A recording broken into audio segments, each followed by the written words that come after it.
এই টাইপের হিজাবগুলো পরার জন্য সিল্ক টাইপের অথবা জর্জেটের হিজাবগুলো বেস্ট। সো হিজাবের এক পাশ একটু বড় আর এক পাশ একটু ছোট রাখতে হবে। এরপর মাথার উপরে এই মিডল পয়েন্টে হিজাবটা একটু কোণ করে পিনটাক করে নিতে হবে। এরপর হিজাবের যে এই বড় সাইডের এই নিচের পার্টটাকে একটু পেছন থেকে টেনে ইকুয়াল করে নিয়ে এরপরে ছোট পার্টের নিচ থেকে ঘুরিয়ে মাথার উপর থেকে এইভাবে করে এনে এই কোণায় পিনটাক করে দিতে হবে। এটা কিন্তু আপনারা একদম দেখেই বুঝতে পারছেন আমি কিভাবে করে নিয়েছি। হিজাব টিউটোরিয়ালটা কিন্তু বলার থেকে দেখে ভালোভাবে বোঝা যায় যে কিভাবে কি করা হচ্ছে। এরপর সামনে থেকে হিজাবটা ভালো করে কভার করে নিয়ে এই দুই কোণাতে পিন করে নিব যাতে করে আর সরে না যায় হিজাবটা। এন্ড লাস্টে হিজাবের ছোট পার্টের এই কর্নারটা ধরে পিছনের দিকে নিয়ে যেতে হবে এন্ড পিছন থেকে একটা পিন করে দিতে হবে। তাহলেই দেখতে পাবেন যে পার্ট বাই পার্ট একটা সুন্দর ডিজাইন অটোমেটিক ক্রিয়েট হয়ে যাচ্ছে। এই হিজাব স্টাইলটা কিন্তু এই পার্টটার জন্যই বেশি এলিগেন্ট লাগে। এরপর এই সাইডটা থেকে যাতে সামনে বারবার চলে না আসে আমি এই কর্নারটা ধরে এই কাঁধের এখানে একটা পিন করে নিচ্ছি। মাথার উপরে একটি সুন্দর হেয়ার ব্যান্ড দিয়ে নিচ্ছি, এতে করে একটু প্রিন্সেস লুক দিবে। And at the last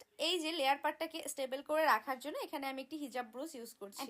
finally এর সাথেই শেষ হয়ে গেল এই হিজাব টিউটোরিয়ালটি। কি একদম ইজি না এটা? অনেক হিজাবি আপুরাই আছেন যারা জুয়েলারি পছন্দ করেন কিন্তু হিজাব পরলে কানের দুল পরতে পারেন না, তাদের জন্য এটা কিন্তু একদম পারফেক্ট একটা হিজাব টিউটোরিয়াল। এভাবে হিজাব পরে সুন্দর করে যে কোনো স্টাইলের কানের দুল পরে নিতে পারবেন। তো এতদিন যারা মেসেজ এবং কমেন্ট করে আমাকে পাগল করে ফেলছেন এই টিউটোরিয়ালটির জন্য, তারা অবশ্যই এই হিজাবের স্টাইলটি ট্রাই করে